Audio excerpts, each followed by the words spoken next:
Wow! অসাধারণ উড্ডয়ন এবং অসাধারণ অবতরণ। তো দেখতে থাকুন ফুল ভিডিওটি। আসসালামু আলাইকুম প্রিয় দর্শক, আপনারা দেখতে পাচ্ছেন ঢাকা ইন্টারন্যাশনাল এয়ারপোর্টে দাঁড়িয়ে থাকা দুটি বিমান বাংলাদেশ এয়ারলাইন্সের বোয়িং 787-9 ড্রিমলাইনার মডেল বিমান।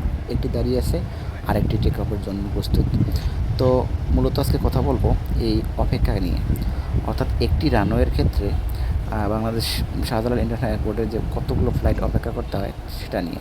চলতি বছরের ডিসেম্বর মাসে থার্ড টার্মিনাল উদ্বোধনের প্রজেক্ট হাতে নিয়েছে সরকার। সেক্ষেত্রে প্রকৃত সফলতা অর্জন হবে কি না তা ভেবে দেখা দরকার। কেননা থার্ড টার্মিনাল চালু হলে বিভিন্ন ফ্লাইট বেশি হয়ে যাবে এবং ইন্টারন্যাশনাল ফ্লাইটের আগমন ঘটবে অনেক। সেক্ষেত্রে একটি রানওয়ের উপর প্রভাব পড়বে অনেক বেশি। সেই দিক বিবেচনা করে মাননীয় প্রতিমন্ত্রী রশিদুজ্জামান মিল্লাত তিনি দ্বিতীয় রানওয়ের প্রস্তাবটি হাতে নিয়েছিলেন, কিন্তু সেখানে দেখা যাচ্ছে যে একটি দ্বিতীয় রানওয়ে করতে গেলে বাংলাদেশে প্রায় 130টিরও বেশি বাসাবাড়ি ভাঙতে হবে। এই বাসাবাড়িগুলো দুই সাইড দিয়ে ভাঙা প্রয়োজন, যা অনেক ব্যয়বহুল।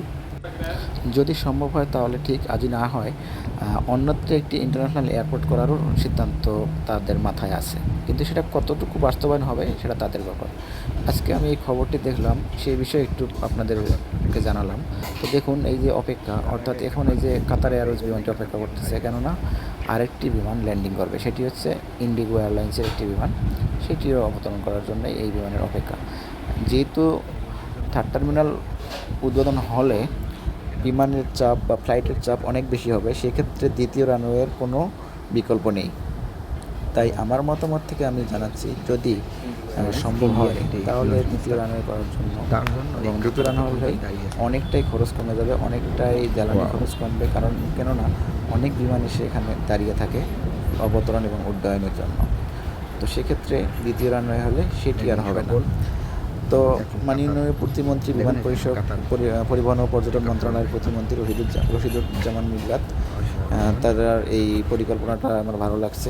যদি হয়, বাস্তবায়ন হয়, তাহলে অনেকটাই উপকৃত হবে ঢাকা ইন্টারন্যাশনাল এয়ারপোর্ট, এবং জনগণ ফ্লাইট, বাইরের ফ্লাইটগুলো অনেকটা সাশ্রয়, অনেকটা ব্যয় কমে যাবে এবং সাশ্রয় হবে। তো এটি হচ্ছে কাতার এয়ারওয়েজের লাস্ট টেক অফ বোয়িং 777-300 মডেলের বিমান। তো দেখতে থাকুন, আর ভিডিওটি ভালো লাগলে অবশ্যই আপনাদের মতামত জানাবেন। ধন্যবাদ সবাইকে, আল্লাহ হাফেজ।